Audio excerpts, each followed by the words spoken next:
सद्गुरू बाळूमामांच्या नावाने चांग भलं. आपल्या भक्ताचा जन्म केव्हा आणि कुठे होणार ते देव जाणतो. सुरुपलीचे एक सुखी शेतकरी कोंडीबा पाटील यांच्या विवाहानंतर यांना 7 मुले झाली, पण 7ही जगली नाहीत. त्यामुळे संसारात अंधार पसरला होता. बाळूमामा सुरुपलीच्या रानात होते. मामा मोठे ज्ञानी आणि अतिविरक्त संत आहेत हे लोकांना समजू लागले होते. कोंडीबा पाटील मामाच्या दर्शनाला गेले. आपली व्यथा सांगून मामांना आशीर्वाद देण्याची विनंती केली.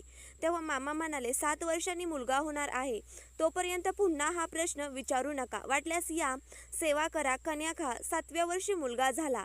त्याचे नाव मुद्दाम भिकाजी ठेवले. मुलाला चांगल्या नावाची सुद्धा दृष्ट लागू नये म्हणून नवसाने झालेल्या मुलाला अगदी क्षुल्लक नाव ठेवण्याची प्रथा खेड्यात आढळते. हल्ली सिनेमासृष्टीतील कलाकारांची नावे मुलामुलींना ठेवण्याची प्रथा जास्त वाढत आहे. मामांच्या सेवेत असणाऱ्या कुटुंबाचा भाग्यवान मुलगा भिकाजी हा सुद्धा मामांचा भक्त आहे. तुम्हाला स्टोरी कशी वाटली कमेंट करून नक्कीच सांगा. आपली स्टोरी बाळूमामांच्या भक्तांना शेअर करा आणि बेल आयकॉनवरती टच करून माझ्या चॅनलला सबस्क्राईब करा.